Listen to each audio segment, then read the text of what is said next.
One of my favorite moments of the 2023 NFL season was Lovie Smith's screw you game to the Houston Texans as he went out a winner, costing the Texans the first overall pick in the draft. But fortunately for the Texans, they were able to get cornerstones for both the offense and the defense in CJ Stroud and Will Anderson. And today we'll talk about how they look going into the 2023 NFL season.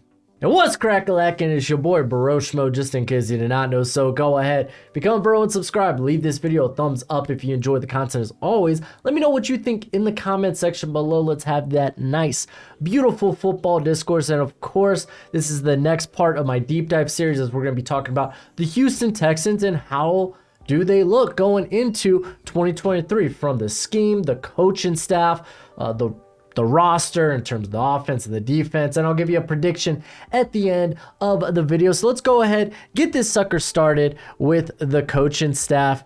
And I love the hire of DeMeco Ryans. I really, really do. I thought what he's done as a DC there in San Fran, very, very nice, especially after having to follow up Robert Saleh. Now, what to expect from DeMeco Ryans' defense here is we're going to see like a 4-3. It's going to be like a base 4-3 defense, right? I imagine we're going to see a lot of wide 9 alignment, but rather than blitzing, he loves to use stunts, slants. He likes getting guys looping. He loves athletes along that defensive line. So I imagine we're going to see some of that. When it comes to coverage, I put matching concepts here because we're going to see a lot of quarters. I think we're going to see cover 1. We're going to see man. And I think we're going to see some cover 3 as well. If it's again, we're kind of basing it on what he did there in San Francisco, which I assume it's going to be copy and paste with a few new wrinkles. But he is all about everyone not just knowing and fulfilling their assignment, but knowing the assignment of those around them, especially when it comes to the linebacker core. And we're going to talk about why that may be a struggle for this defense. But I really like that they bring in Matt Burke as the defensive coordinator, but this is DeMeco's defense. But Matt Burke is a great guy to have, a guy that has experience all over the league. He has been on 8 different teams since 2004. He was the Dolphins DC for 2 seasons. Fins up, baby, fins up. Last year he was, I believe, the D-line coach over there for Arizona, but definitely a man of the people. I think he is, especially for a young team, to have someone that can lead them like Burke. Burke, I thought, was just a really good addition, along with Bobby Slowick, who is coming over with DeMeco Ryans from San Fran. What to expect? It's sweeping the league. It's the Kyle Shanahan special. This man's been working under Kyle Shanahan since 2017. He was formerly the passing game coordinator there for the San Francisco 49ers. So we're going to be seeing basically the wide zone blocking scheme influenced via Kyle Shanahan.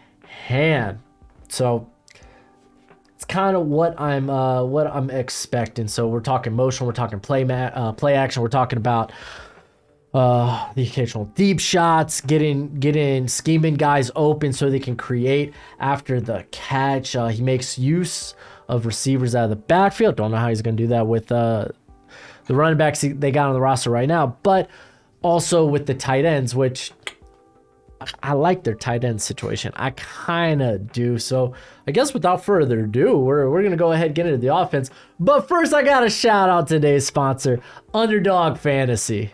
Underdog Fantasy is currently one of the most premier fantasy betting apps, and they got a best ball tournament with $15 million in cash prizes. So if you sign up at Underdog Fantasy using promo code Broshmo, they will match your first deposit up to $100. Remember, when you sign up, use promo code Broshmo and they will match that first deposit up to $100.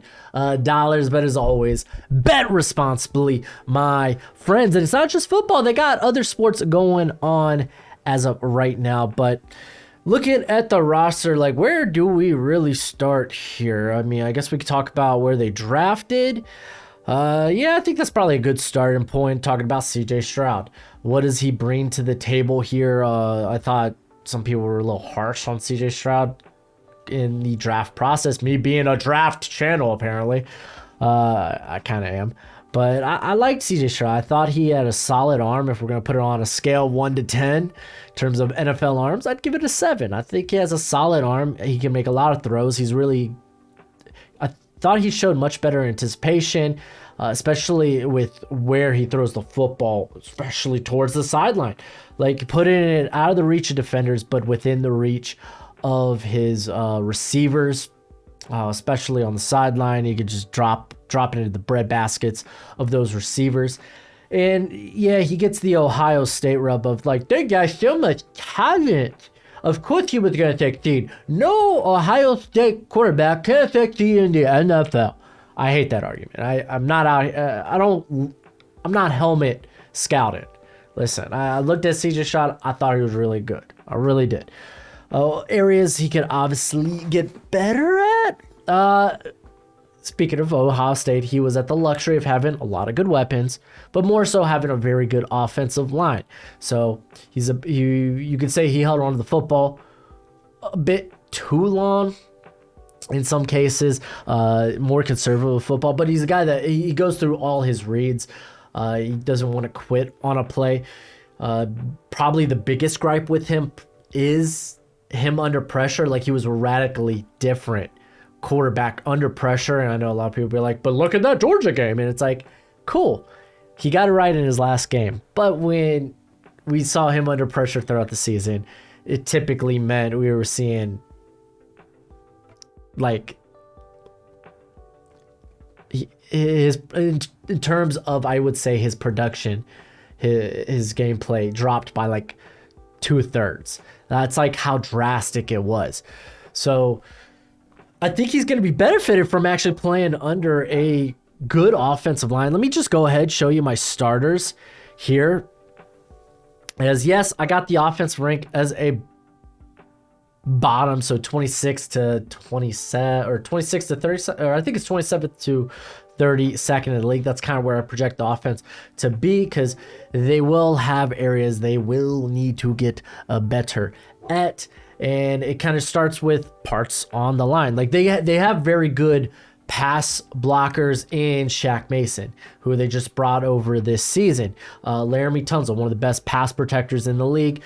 Titus Howard, a guy that has just gotten better each and every year. So those three spots are looking, mamma mia, good.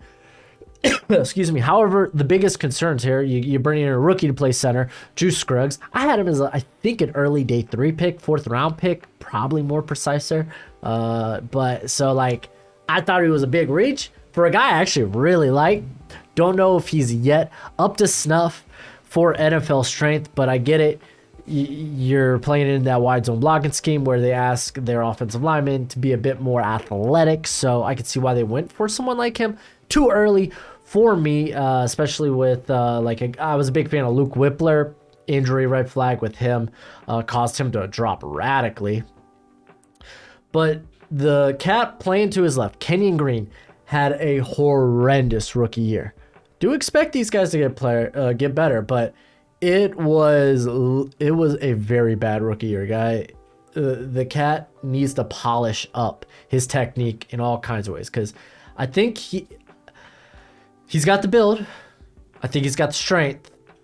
Movement skills, we'll see. I'm not entirely in love with him going to a wide zone scheme, but we'll see how it goes.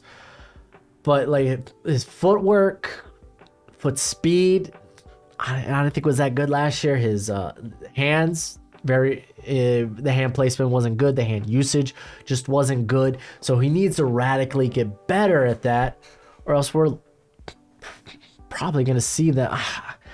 I mean, I'm not going to lie. I probably want to move on from him if we don't see a jump this season or something, at least somewhere during the season where it's like, okay, we could see him developing. But I mean, if he's going to continue to be, if he literally puts out a year like he did last season, I might pull the plug. And this was someone I was high on during the draft process back in 2022. We could go ahead and take a look at the remainder of the depth there. for the offensive line, as it's not great. Scott Quisenberry wasn't that good last season. They bring in Michael Dieter. Hey, fins up, baby, Miami Dolphins. That's not great either. But I mean, these are guys you hope don't see the field because of injury, but if they have to see time, I don't feel confident in them in that.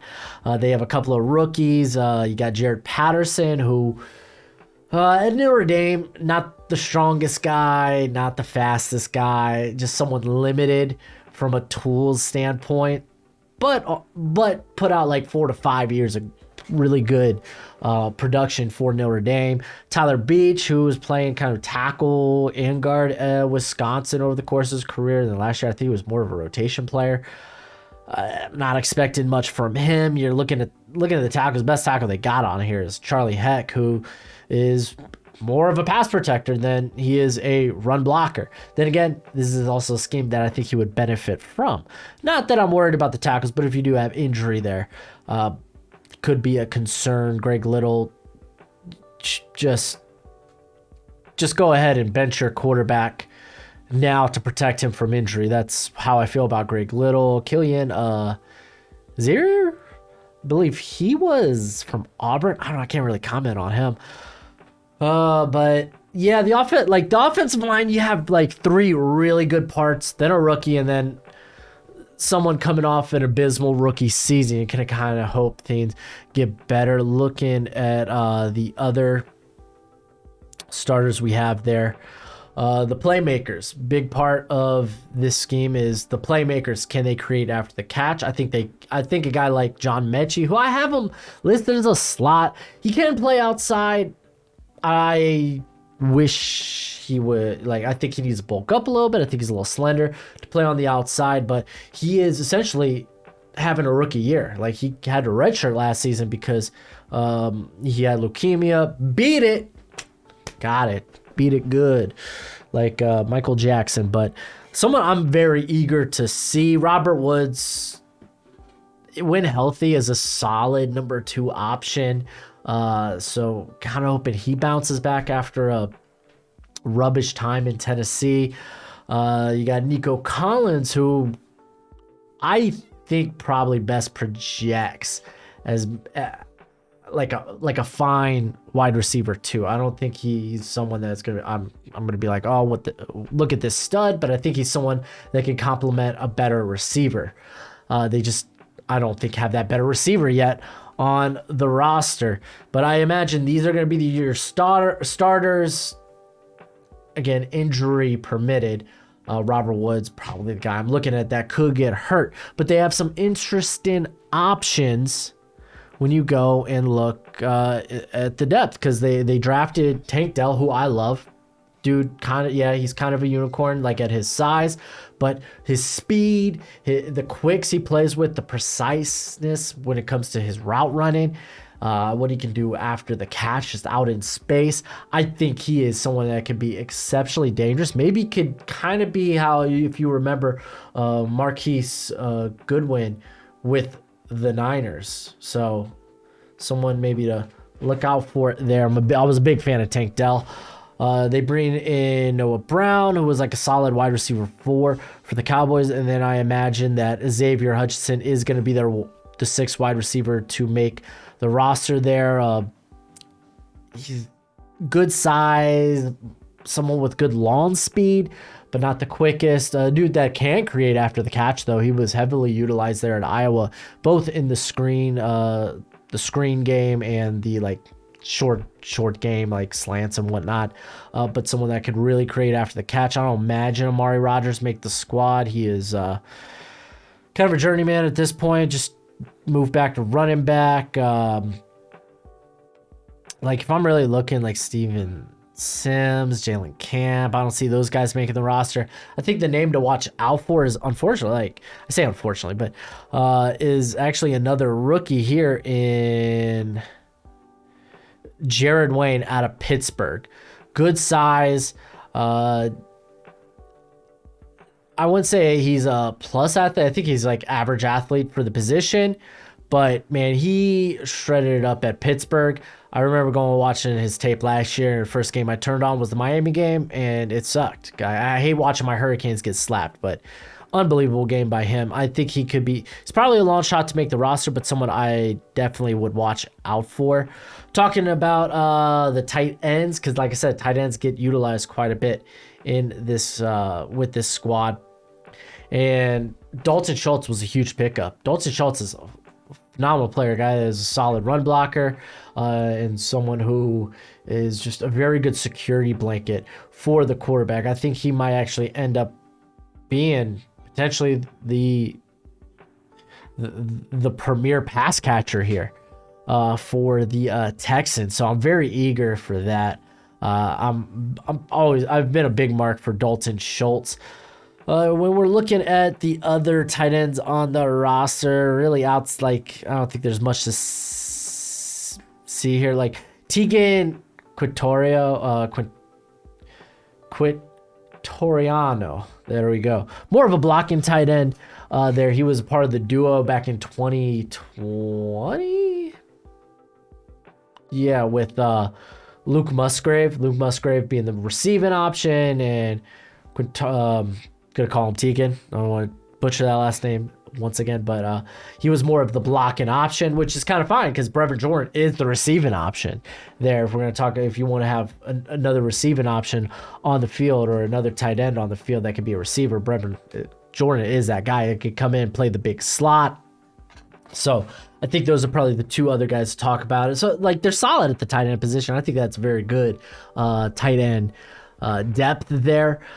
So I'm not feeling great when I look at this roster and I was like, yeah, probably your best playmaker in the passing game is Dalton Schultz. You know, you ideally one of the receivers step up. I don't think it's gonna be Robert Woods. Could be Tank Dell. I'm a huge Tank Dell fan. He might just be more of a big play guy. John Mechie could be that as a possession receiver. And the thing with him though, it's like was really ball skills. But Nico Collins, solid size, solid athlete,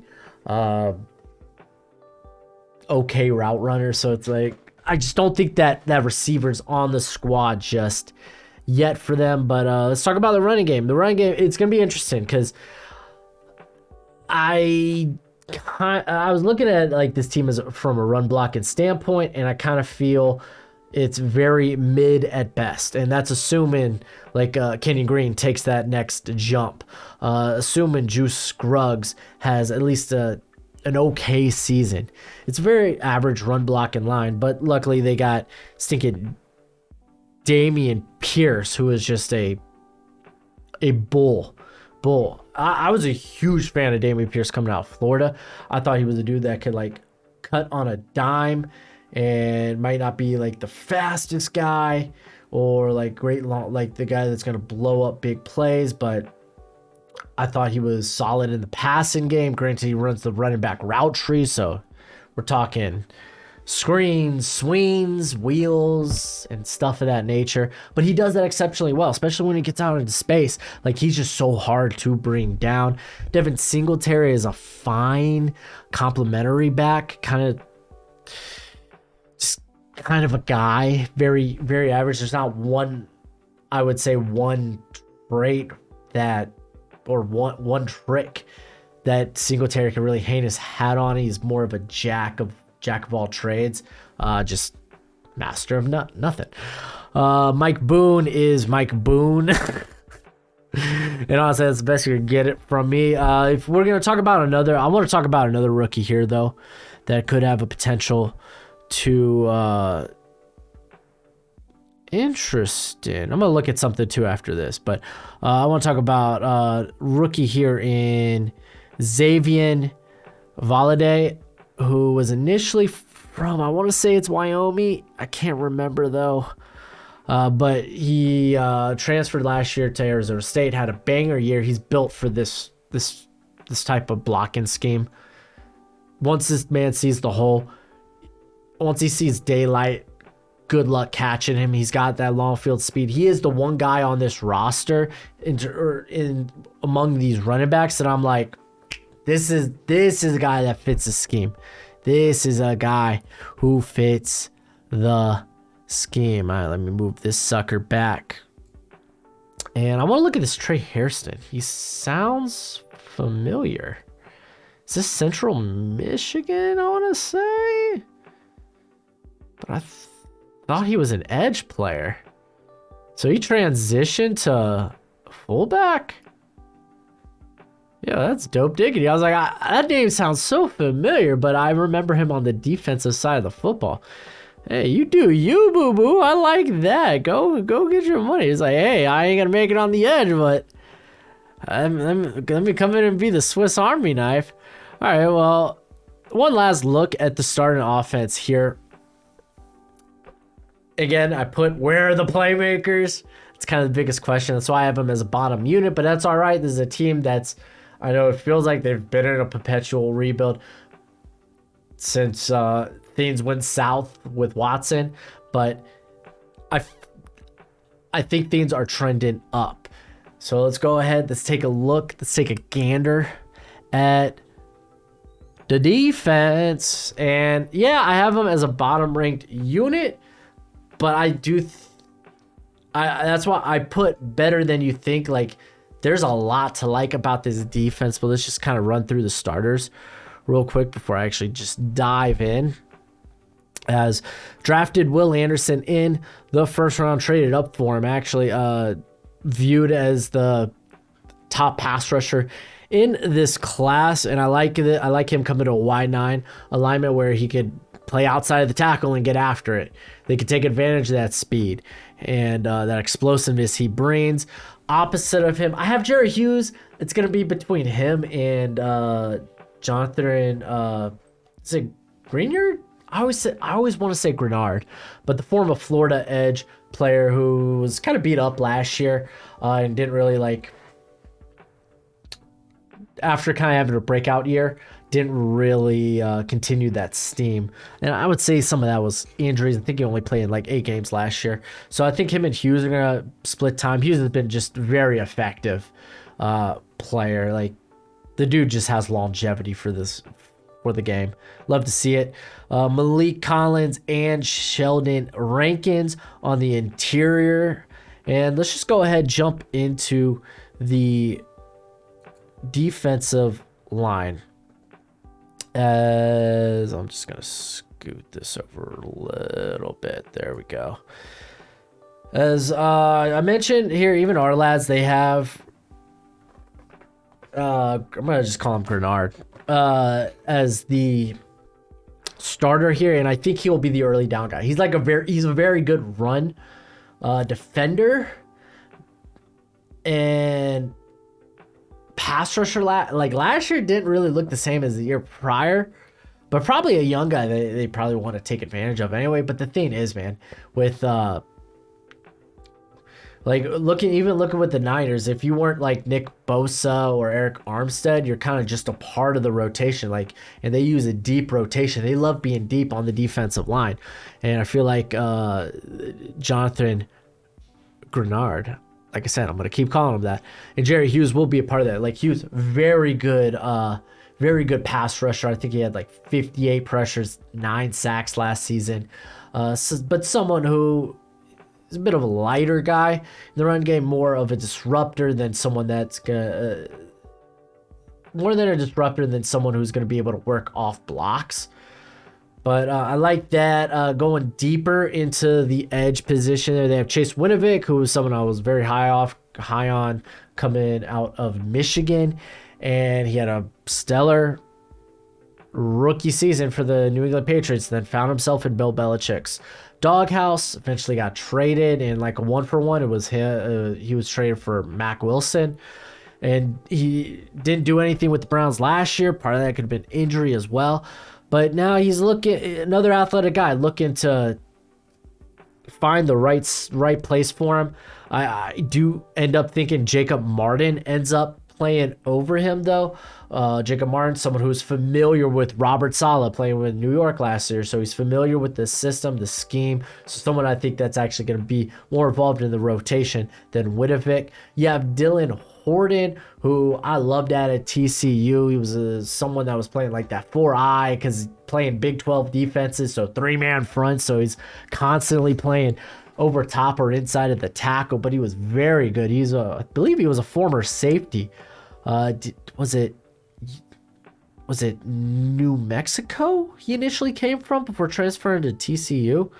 But man, going from group of 5, like literally one of the worst schools in the group of 5, taking a chance on yourself in the Power 5, and then becoming a 4th round draft pick, man. That's awesome. I love it. They have Derek Rivers here, kind of a journeyman at this point. And really no one to make note of there on the outside. Maybe you can make a case for Ali Gay. Ali Gay is actually a pretty solid player. Older prospect, good length, solid first step. But in terms of his age, I thought technique-wise he's further behind than what you would want. But a guy that did produce at LSU at points, but I feel like he's kind of a long shot to make the roster. Looking at the interior, you got two very, very quick, very quick, good first step interior players in Sheldon Rankins and Malik Collins. Rankins kind of a journeyman at this point in his career, and Collins feels like he's settling in with the Texans. I think he just got extended and had a very solid season last year, where he had 37 pressures, 4 sacks. But you do kind of worry about those guys potentially as run defenders. Kind of out of curiosity, how was Rankins last year? He was with the Jets, I believe. So someone who is familiar with Saleh. So, and granted, I think he played only a year under him, because initially he's from the Saints, right? Yeah. No, he played 2 years under him. My mistake. And he was fairly solid. He was fairly all right, but also somewhat like you kind of worry about some of these guys in the run game. But I think that's where the depth comes in as you look at like Hassan Ridgeway, a guy that's played under D'Amico Ryans and has been solid part of the rotation. Roy Lopez, who's a bigger body individual, who's just a good space eater at this point. He is just like solid. So like they actually look pretty good on the interior. And then you got like Thomas Booker, who I really liked out of Stanford. I kind of feel like he's still developing his body, kind of lacks the power for today's NFL. Matter of fact, Kirk Hinnish had more snaps over him by 200? Let's see. We had Kinnish with 435. Booker, 206, called it. And then Byron Cowart, it's kind of like a camp guy, but someone who's always finds a way to play 8 games somewhere. He was with New England for for a little bit. And then going to the linebacking core, like I said, with D'Amico Ryans, he loves he loves his linebackers being high IQ. Them being good athletes, that's all fine and dandy. But I'm trying to develop football players, and he's done that. And guys like Fred Warner, more so Dre Greenlaw. You had Shazier last year, who's now with the Titans. So he's developed really good athletes and taught them to be really good linebackers. No freaking kidding, man. D'Amico played linebacker for the Houston Texans and Philadelphia Eagles. But yeah, so it's no surprise that they bring in Denzel Perryman, who I would say is one of the, we're going to talk about football IQ. He's kind of has it, man. You never find this guy out of position. Very solid run defender. Not necessarily a high-end athlete, but someone that, again, you won't find out of position and could be a solid minimal gains guy. And then you're kind of just hoping Christian Harris, someone who's got the athletic traits, but for him, the game just moves too fast. And he's not going to be someone, I imagine, like how many snaps did he have last year? He had 711. Ooh. So, oh man, does he? That's gonna be a good question.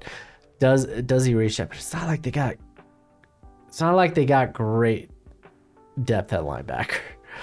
But with Christian Harris, the game's still slowing down for him. But someone who wasn't really known for his football IQ at Alabama, you knew he was more athlete than he was a guy that could put himself in a good position.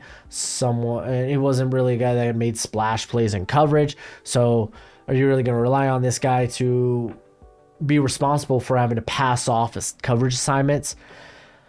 I mean, hey, he's under the right guy to develop him, but we shall see. Let's go ahead and look at the depth there, as we have Christian Kirksey as listed behind Denzel Perryman. Again, two guys with decent football IQ, not necessarily the best athletes, but Perryman way better than Kirksey, but I would say Kirksey's fine depth.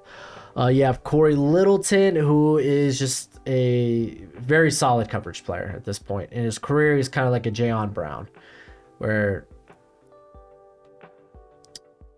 probably should see no more than about 500 snaps, but half those are in coverage, and you're feeling good about it because they're just good coverage linebackers. Blake Cashman, someone who just can't stay healthy.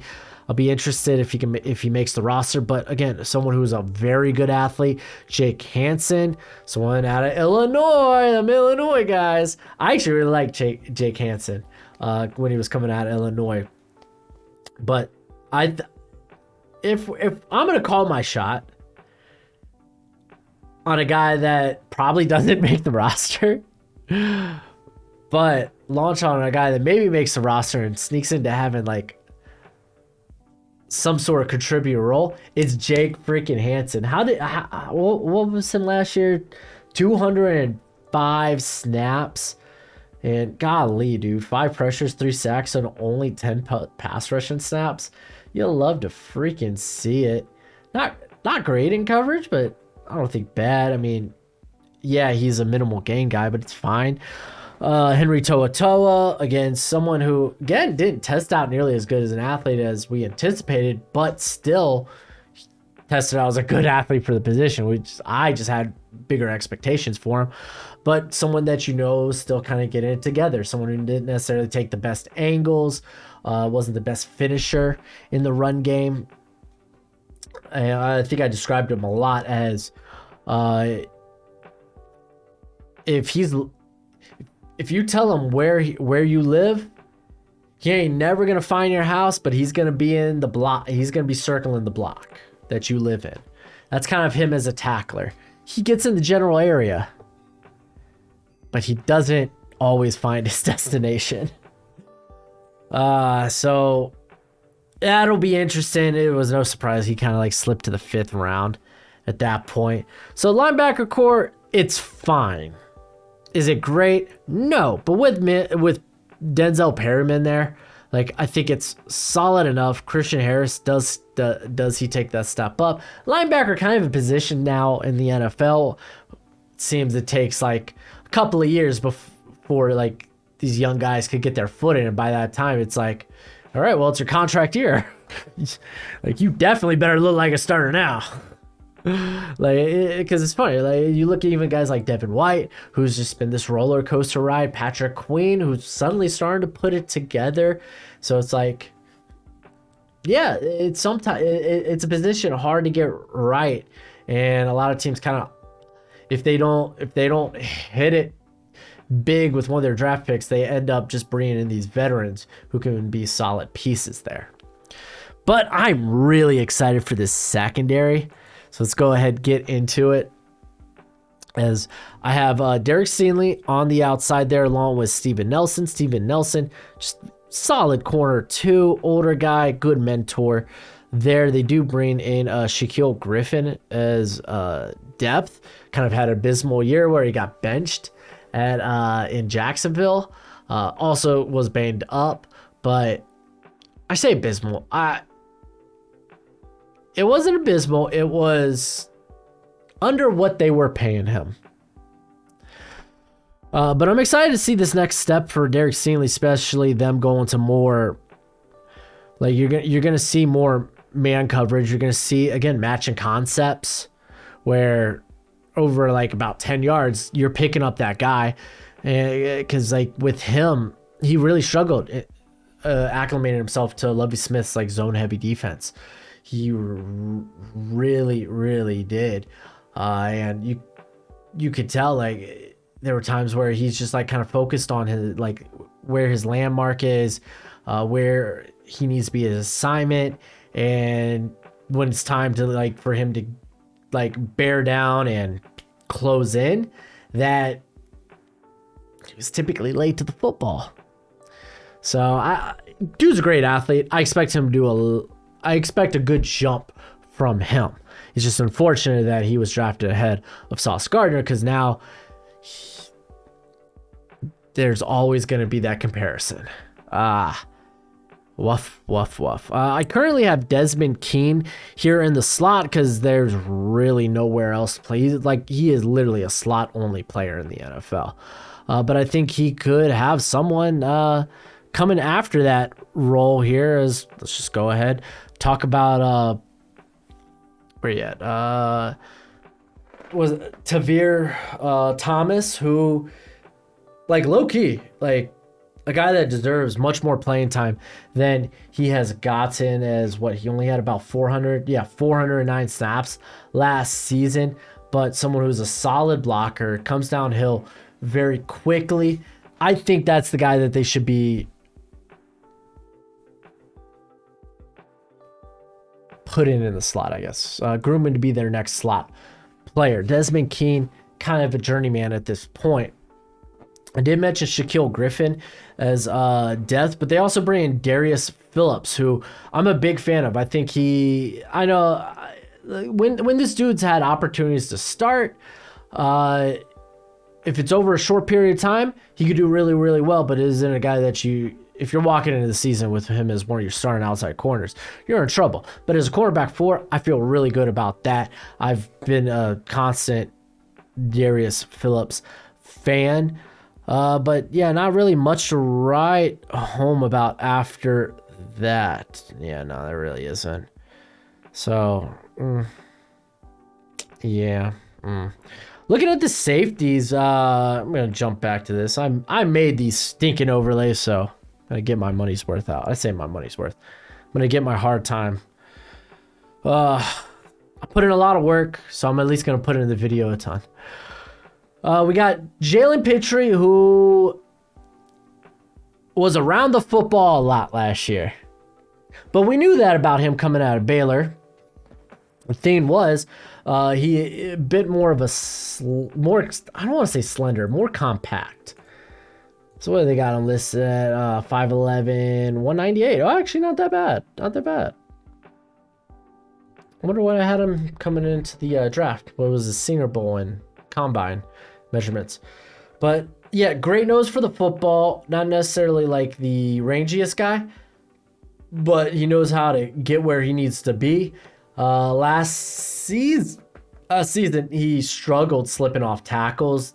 20.3% missed tackle rate. Not great, but I mean, again, this dude's volume was absolutely ludicrous. He had close to 200 opportunities. So you love to see that. Coverage, he had ugly losses, but again, someone who had a nose for the football. 5 interceptions, 4 pass breakups. Did allow 4 touchdowns. But I imagine we're going to see him get much better in year 2. And then you bring in a guy like Jimmy Ward, who is one of the better safeties in the NFL, who could also be a very good mentor for Pitre. So I'm a huge fan of that. I mean, Ward already familiar with the system, like played for D'Amico Ryans last season. So he's coming into town and it's rinse and repeat. So I'm feeling good about that safety position, like, honestly, I feel actually really good about the secondary. It's really the front seven. I'm kind of like, we'll see how they do, but missing talent.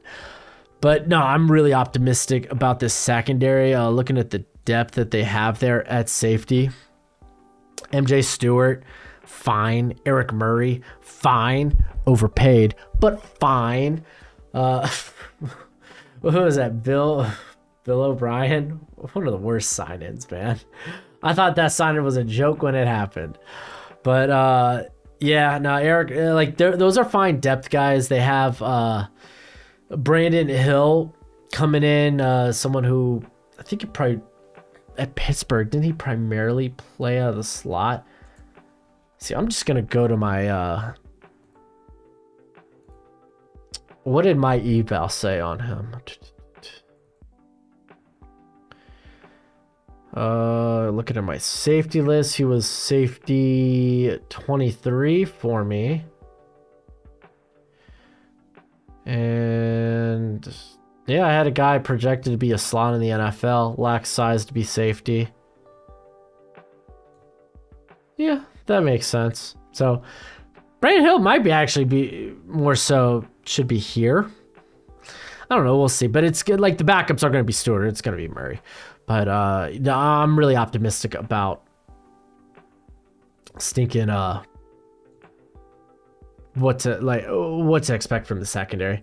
If like Pitre, already ball hawk, but like cleans up areas of his game. Derek Steenley, playing in a system that is better,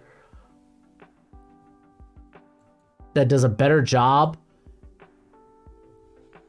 at what he does. Remember, like Steenley, his best season at LSU was where he was primarily playing a lot of man coverage. So these matching concepts should really work wonders for him. But let's go ahead. Let's get into the real reason here. My prediction for them going into the 2023 season.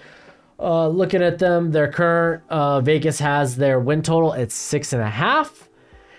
I wouldn't bet that because I feel that's right on, and I think I mentioned this in the Bucks video, but like these next like 5 teams here, I have all with the same record. So I actually have the Texans at 5-12. Admittedly, they have one of the easier schedules in the league, and to be fair, a lot of that you could give credit to the AFC South. But yeah, no, not exactly the toughest strength of schedule. 0.478. Yeah, I have them almost breaking 500 at home, so there you go. Good on y'all for that. I have them having a winning record over losing teams. Problem is, they not good against winning teams. But let's go ahead and get into the actual breakdown here as they start the season with the Baltimore Ravens. Lamar Jackson's back, and he's got new receivers. So that secondary is going to be tested immediately. It's going to be very interesting, especially thinking CJ Stroud. How's he going to fare against the Baltimore Ravens? That's a legit defense. So good luck, Godspeed. I believe I have the Texans going 2-4 in the division. I can't have them losing both games to the Colts, right? Well, anywho, this Colts game's kind of a toss-up for me. Fun fact, we'll be talking about the Colts really soon. And I actually can't wait for that, man. Another team that drafted quarterback. They had some coaching changes that I'm excited about. But yeah, basically the Texans and the Colts, you can lump in the same category. Jacksonville Jaguars, though, should win this division. I got them losing against the Pittsburgh Steelers, a team that feels like that's on the come up. That feel like more like, I don't want to say playoff contend, like they can contend for the playoffs. I don't want to shoo them in a very tough AFC. shoo them into the playoffs. So, but I think they're a team on the up and up. Having to face Atlanta, a better Atlanta team, a team in Atlanta where it really feels like they're a quarterback away. And then right prior to their bye, they have the Saints, who brought in Derek Carr. Did the Texans shut down Derek Carr last year? Like, hold the phone. I think I'm thinking of the Raiders. I'm thinking of the Raiders. No, as a matter of fact, I am thinking of the Raiders. It was the Raiders that shut down Derek Carr. Or no, it was the Saints that shut down the Derek Carr. And now Derek Carr's with the Saints. Got it. But yeah, no. I imagine the Saints just feel a bit more put together, but though I would say Houston has the more optimistic future.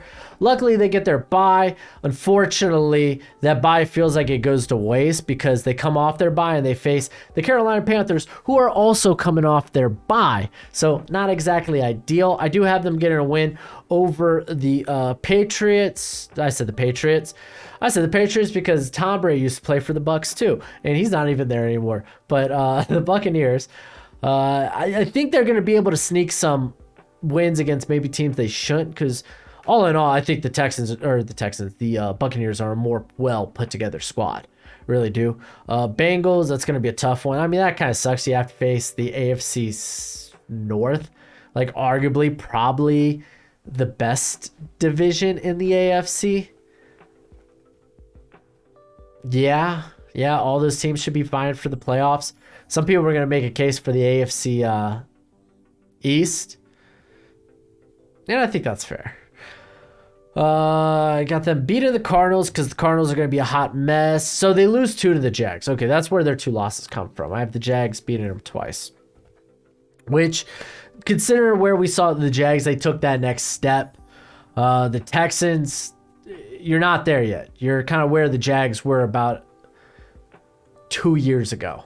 So, patience. Denver's going to be a better team, hopefully this year, maybe. I don't know. Let's ask Mr. Unlimited. The Jets with Aaron Rodgers. People are thinking Aaron Rodgers is washed. I don't necessarily think that's true. Remember, this guy's coming off, like, prior to this past season, the year before, he was an MVP. So, I mean, it could be true. He could end up being washed.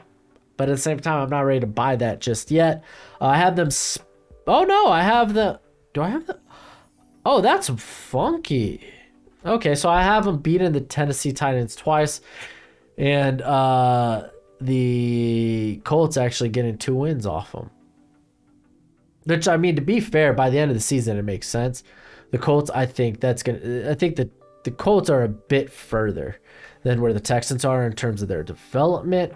Though you could argue they have the better passer, but I really believe in Steichen and what he's going to do with Anthony Richardson.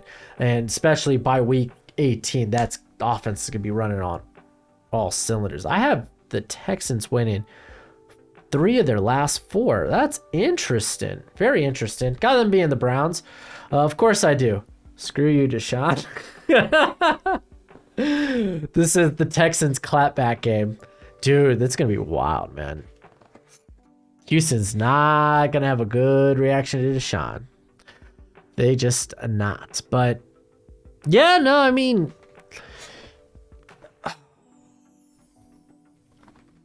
I like the direction this team is going. Ideally, you would have both first-round picks going into the 2024 draft. I don't necessarily think that's all that bad, though, because I know some people were like, they kind of overpaid to get Will Anderson. I mean, if you were to switch, like they take Will Anderson first and they moved up to get Stroud, I feel like a lot of people would change their tune, and that's kind of essentially what they did. They got both Anderson and Stroud. It's just kind of they flip-flop the picks. So I didn't love the trade up, them giving away their own first rounder, but I don't think it's not necessarily as bad as people make it out. Like, it would have a much better taste in people's mouth if it was Cleveland's first. That's just the facts. Let me know what you think about the Texans, though, in the comment section below. That's it for the video. Go ahead, do the YouTube thing. As always, until next time, you be easy, my friends. Later.